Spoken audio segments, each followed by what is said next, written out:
നമസ്കാരം. എൻ്റെ പേര് സജി. ഞാൻ കേരളത്തിൽ വരുന്നു. കോട്ടയമാണ് സ്വദേശം. ഞാനിവിടെ ഒരു മൾട്ടിനാഷണൽ കമ്പനിയിൽ ഓപ്പറേഷൻസ് മാനേജറായിട്ട് വർക്ക് ചെയ്യുന്നു. ഞാനിപ്പോൾ വന്നത് ഈ ഫെസിലിറ്റി മാനേജ്മെൻറ്റിനെ കുറിച്ചുള്ള ഒരു ഇൻഫർമേഷൻ, എന്താണ് ഇതിൻ്റെ ഓപ്പർച്യൂണിറ്റി, എന്താണ് ഇതിൻ്റെ അകത്തെ ചലഞ്ചസ് അല്ലെങ്കിൽ ബെനഫിറ്റ്സ്, ഇതിനെക്കുറിച്ചൊന്ന് പറയാനായിട്ട് വേണ്ടിയിട്ടാണ്. ഞാൻ എൻ്റെ ഈ കരിയറിലേക്ക് വന്നിട്ട് ഓൾമോസ്റ്റ് 26 ഇയേഴ്സായി. പക്ഷേ ഞാൻ എൻ്റെ ഒരു എൻജിനീയറിംഗ് ഡിഗ്രി എല്ലാം കഴിഞ്ഞതിന് ശേഷം പതിയെ ഫെസിലിറ്റി മാനേജ്മെൻറ്റ് ഫീൽഡിലേക്ക് എത്തി. പക്ഷേ ആ സമയത്ത് ഇതിനെക്കുറിച്ചൊരു കാര്യമായിട്ടുള്ളൊരു ഡെവലപ്മെൻറ്റ്സോ ഒരു ഇൻസ്റ്റിറ്റ്യൂഷൻസോ ഒന്നും ഉണ്ടായിരുന്നില്ല. ഇതിനെക്കുറിച്ച് പറഞ്ഞ് മനസ്സിലാക്കാനായിട്ടോ അല്ലെങ്കിൽ ഇതിൻ്റെ ഓപ്പർച്യൂണിറ്റീസ് എന്താണെന്ന് മനസ്സിലാക്കാനായിട്ടോ പറ്റുന്ന ഒരു സാഹചര്യത്തിലായിരുന്നില്ല. കാരണം ഇതൊരു കുറച്ച് എന്നെ സംബന്ധിച്ചോളം ഒരു 76 ഏജിലുള്ള സ്റ്റാർട്ടിങ്ങിലുള്ള ആൾക്കാരാണ്. പിന്നെ ആ സമയത്ത് ഞങ്ങളുടെ കാലഘട്ടങ്ങൾ എന്ന് പറഞ്ഞു കഴിഞ്ഞാൽ ഇതിൻ്റെ എൻജിനീയറിംഗ് ഒരു ബാക്ക്ഗ്രൗണ്ട് എടുത്ത് വന്ന് സ്വന്തമായിട്ട് ഡെവലപ്പായി നമ്മളുടെ കഴിവുകൾ വെച്ചിട്ട് തന്നെ ഉയർന്നു വന്നേക്കുന്ന ആൾക്കാരുകളിൽ ഒരാളാണ് ഞാൻ. എന്നെ പോലെ ഒത്തിരി അധികം ആൾക്കാരുണ്ട്.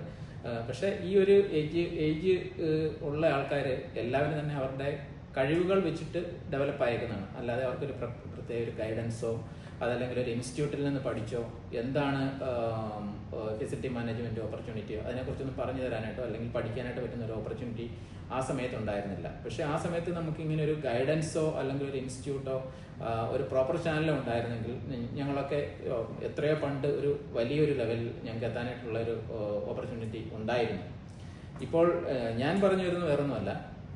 ഇപ്പം നിറയെ ഫെസിലിറ്റി മാനേജ്മെൻറ്റ് റിലേറ്റഡ് ആയിട്ടുള്ള ജോബ് ഓപ്പർച്യൂണിറ്റീസ് ദുബായിൽ മാത്രമല്ല വേൾഡ് വൈഡ് ആയിട്ട് വളരെയധികം ഓപ്പർച്യൂണിറ്റീസ് ഉള്ള ഒരു ടൈമാണ്. പ്രത്യേകിച്ചും യങ്സ്റ്റേഴ്സിനെ സംബന്ധിച്ചിടത്തോളം എൻജിനീയറിങ്ങോ അതല്ലെങ്കിൽ ആ ഒരു ഡിഗ്രി കഴിഞ്ഞിട്ട് ടെക്നിക്കലി പഠിച്ചിറങ്ങി വരുന്ന കുട്ടികളെ സംബന്ധിച്ചിടത്തോളം അവർക്ക് എങ്ങനെ മുന്നോട്ട് നീങ്ങണം എന്നുള്ള ഒരു കൺഫ്യൂഷനിൽ നിൽക്കുന്ന വളരെയധികം ആൾക്കാരുണ്ടായിരിക്കും.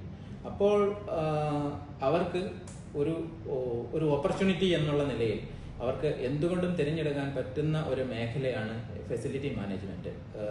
ശരിക്കും പറഞ്ഞു കഴിഞ്ഞാൽ ഇതിൻ്റെ ഓപ്പർച്യൂണിറ്റി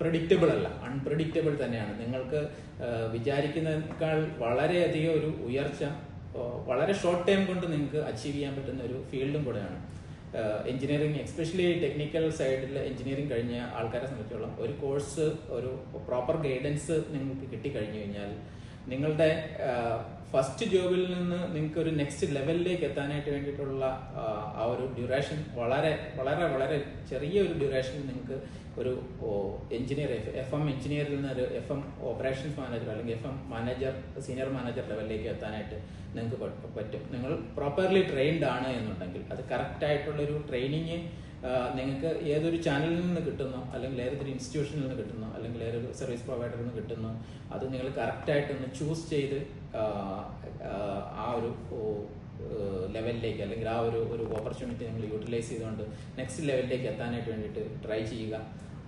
ഇതെൻ്റെ ഒരു ജസ്റ്റ് ഒരു സജഷൻ മാത്രമാണ്.